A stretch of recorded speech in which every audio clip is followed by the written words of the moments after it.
Hello friends, how are you? Welcome in this channel. Mechanical properties of fluid ह्या चॅप्टरचा आज आपण part number 8 बघणार आहोत. Okay students, before that let us revise what we have learned in last video. पाचच्या व्हिडिओमध्ये आपण angle of contact ह्या टॉपिकवरती discussion केलं होतं. So angle of contact means when the liquid is in contact with the solid. ज्यावेळेस एखादा liquid सॉलिडच्या कॉन्टॅक्टमध्ये येतं त्यावेळेस the angle between tangent drawn to the free surface of the liquid and the solid surface is called as the angle of contact. Now this angle of contact is measured at the point of contact inside the liquid, right? त्याच्यानंतर आपण angle of contact she related बघितलं होतं. when kerosene is in contact with the solid angle there will be an acute angle because there is a concave meniscus. त्याच्यानंतर आपण दुसरं एक example discuss केलं होतं. when mercury is in contact with the solid surface there will be convex meniscus and the angle of contact will be obtuse, right? त्याच्यानंतर आपण तिसरी condition discuss केली होती. when a pure water is in contact with the clean glass then angle of contact किती असतो? Right, yes, angle of contact असतो त्या ठिकाणी 0 असतो. त्याच्यानंतर फोर्थ कंडिशन आपण स्टडी केली होती. Hypothetical liquid is in contact with the solid त्यावेळेस अँगल ऑफ कॉन्टॅक्ट असतो 90 डिग्री. सो स्टुडंट्स हा भाग आपण ऑलरेडी लास्ट लेक्चरमध्ये बघितलेला आहे. आजच्या लेक्चरमध्ये आपल्याला बघायचं आहे shape of a liquid drops on a solid surface. Shape of liquid drop on a solid surface, right? Shape of liquid drop on a solid surface. ज्यावेळेस स्मॉल क्वांटिटीमध्ये लिक्विड हे सॉलिडच्या कॉन्टॅक्टमध्ये येईल त्यावेळेस काय होईल, त्याचा ड्रॉप तयार होईल, राईट? नाऊ हा जो ड्रॉप तयार होतोय ह्या ड्रॉपसाठी there is a surface tension which is responsible. Surface tension responsible आहे. नाऊ सरफेस टेन्शन हे सॉलिड आणि लिक्विडमध्ये आहे, एअर आणि लिक्विडमधलं सरफेस टेन्शन आहे. सो असे एकूण 3 प्रकारचे सरफेस टेन्शन्स आहेत की ज्याचा इफेक्ट ह्या ड्रॉपवरती होतो. So students let us consider theta is the angle of contact for the given solid liquid pair.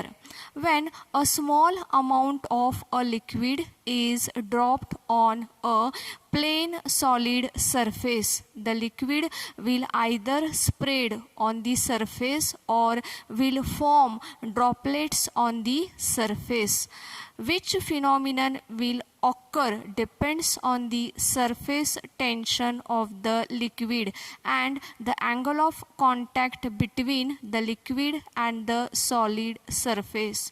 The surface tension between the liquid and the air as well as that between solid and air will also have to be taken into account. So let us consider the surface tension T1.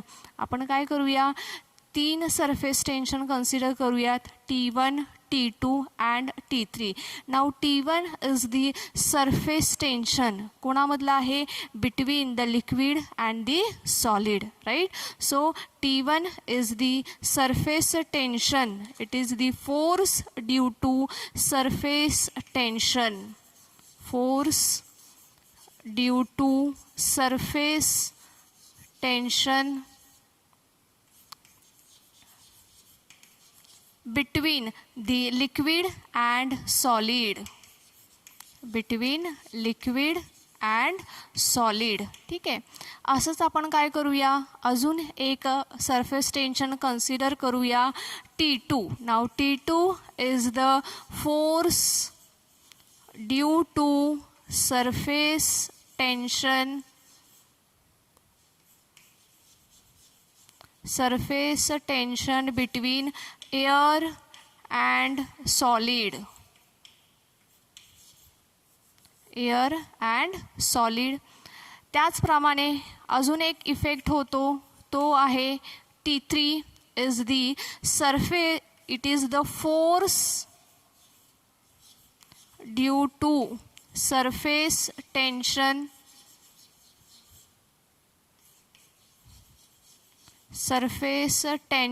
between air and liquid. ठीक आहे, मी शॉर्टमध्ये लिहिलेलं आहे students. So T1, T2, T3 are the force due to surface tension which affects on the shape of the drop and theta is the angle of contact. आणि आपण थीटाला काय consider केलेलं आहे तर अँगल ऑफ कॉन्टॅक्ट असं आपण consider केलेलं आहे. राईट. सो पुन्हा एकदा मी रिपीट करते बघा. T1 it is the force due to surface tension liquid and solid. It is the force due to surface tension at the liquid solid interface. Now T2 it is the force due to surface tension at the air and solid interface. Right. T3 it is the force due to surface tension at the interface of air and liquid. Right. So T1, T2, T3 are the surface tensions which affects on the shape of the drop and theta is the angle of contact. So त्याचा formula आहे बघा. T2 is equals to T1 plus T3 into cos of theta. Now this formula, हा जो formula आहे हा formula तुम्हाला direct दिलेला आहे. ह्याच्यासाठी कोणतीही मॅथमॅटिकल मेथड आपल्या सिलेबसमध्ये दिलेली नाही आहे. सो हा फॉर्म्युला आपण डायरेक्ट लर्न करायचा आहे. T2 is equals to T1 plus T3 cos of theta. आता ह्याच्यामध्ये T2 म्हणजे काय आहे तर it is the force due to surface tension at the interface of air and solid. T1 म्हणजे काय तर it is the force due to surface tension at the liquid solid interface आणि T3 म्हणजे आहे force due to surface tension at the air liquid interface and theta it is the angle of contact. Right. So cos of theta is equals to काय होईल मग cos of theta हा T1 इकडे minus होईल ह्याला तर T2 minus T1 T3 इकडे ह्याला डिवाइड होईल divide by T3. Right. So काय काय मिळालेलं आहे आपल्याला फॉर्म्युला गिवन दिलेला आहे बघा. T2 is equals to T1 plus T3 cos of theta. Right. ह्याच्यावरून आपल्याला कॉस थीटाची व्हॅल्यू फाइंड आउट करता येईल. T1 इकडे सबस्ट्रॅक्ट होईल T3 ह्याला डिवाइड होईल. So cos of theta is equals to काय होईल मग T2 minus T1 upon T3. Right. So ही झाली कॉस ऑफ थीटाची व्हॅल्यू. राईट. आता आपल्याला बघायचं आहे की शेप कसा असेल. राईट. आपल्याला काय बघायचं आहे शेप कसा असेल लिक्विड ड्रॉपचा शेप कसा असेल ते आपल्याला बघायचं आहे. सो काय करते मी हा भाग रफ करते त्याच्या अगोदर पुन्हा एकदा ह्याला रिपीट करून घेते. T1 म्हणजे काय आहे तर it is the force due to surface tension at the liquid solid interface. T2 it is the force due to surface tension at the air solid interface. T3 म्हणजे आहे force due to surface tension at the air liquid interface. Right. So आपण diagram बघूयात.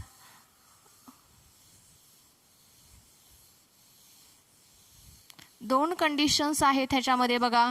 एक आहे acute अँगलची आणि एक आहे ऑप्ट्यूस अँगलची. ठीक आहे. ॲक्यूट अँगल म्हणजे when the angle is less than 90 degree आणि obtuse means when the angle is greater than 90 degree. So आपण त्याच्या कंडिशन्स बघणार आहोत. ठीक आहे. So this is solid. ठीक आहे. हा काय आहे T1. हा काय आहे T2 आहे right. T1 T2. Now T3 कसा असेल, ज्या वेळेस अँगल ऑफ कॉन्टॅक्ट हा बिलो 90 डिग्री असेल त्यावेळेस काय असणार आहे, तो ॲक्यूट अँगल असणार आहे. फॉर एक्झाम्पल जर का लिक्विड ड्रॉपचा शेप असा असेल बघा, हे लिक्विड आहे ठीक आहे. तर दिस is T3. Now T3 means what? It is the force due to surface tension at the air and liquid interface. हे सॉलिड झालं, हा काय झाला एअर झाला ठीक आहे. हे काय आहे लिक्विड आहे ठीक आहे. T1 म्हणजे काय, it is the force due to liquid and solid interface ठीक आहे. T2 म्हणजे काय, it is the force due to surface tension at the air and solid interface ठीक आहे. सो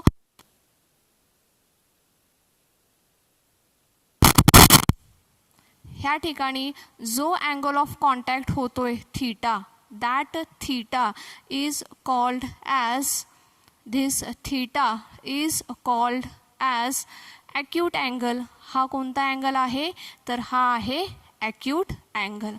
अशाच पद्धतीने आपल्याला काय करायचं आहे, ऑप्ट्यूस अँगलची केस देखील बघायची आहे. ऑप्ट्यूस अँगलमध्ये काय होणार आहे बघा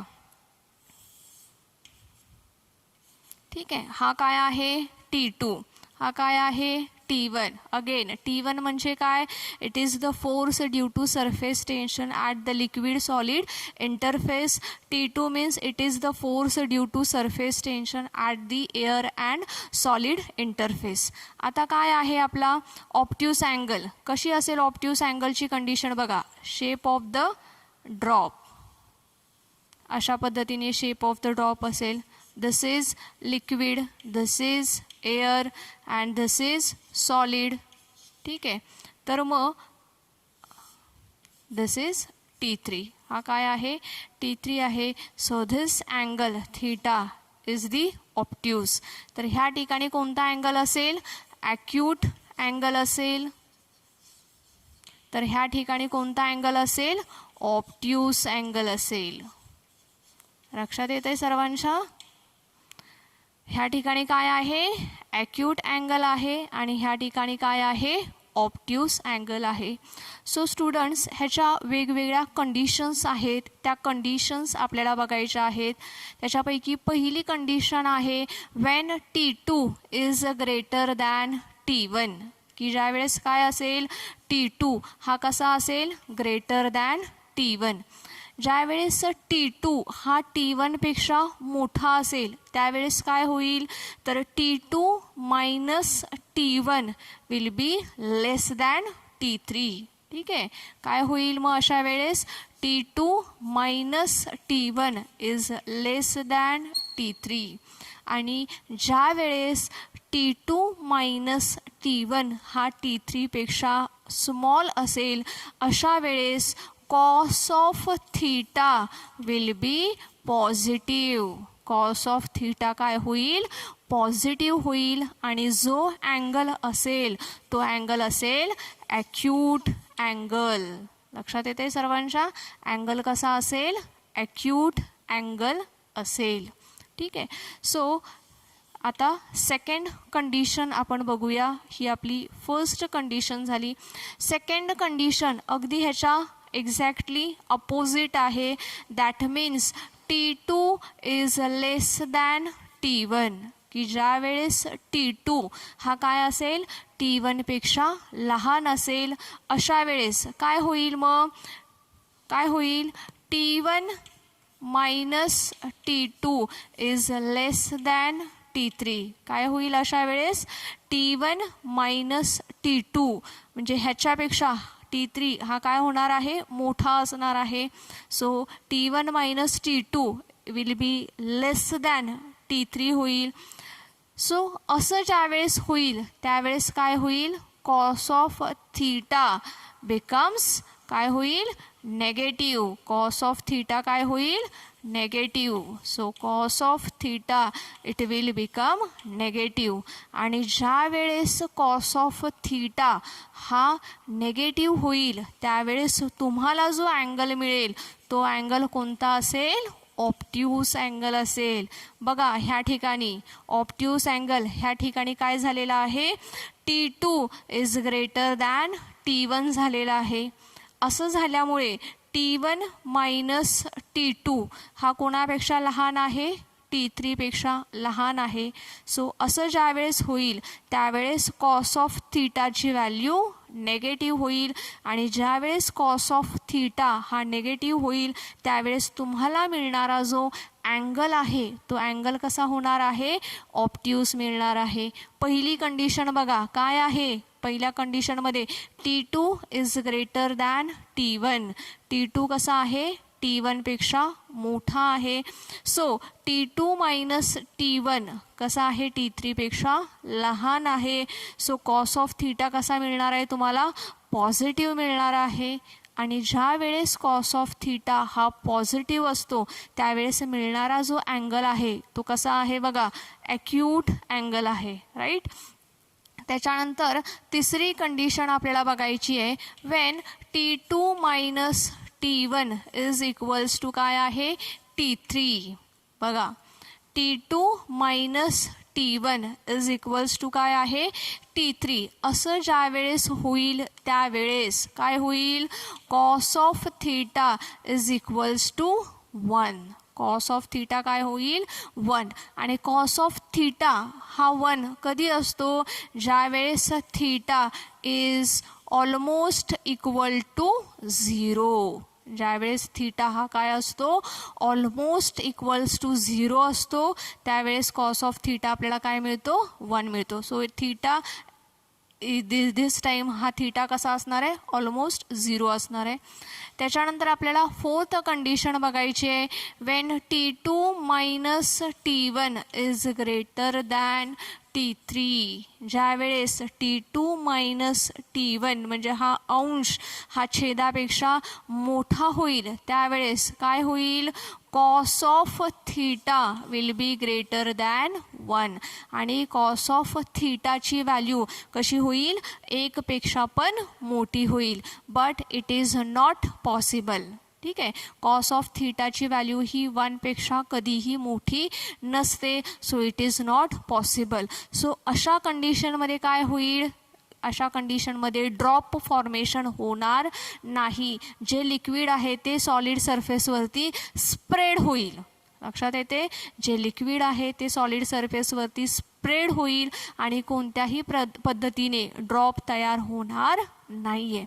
सो T1, T2, T3 हे जे फोर्सेस आहेत due to surface tension between the two interfaces, तर ह्या फोर्सेसमुळे काय तयार होत आहेत? ड्रॉप्स तयार होत आहेत.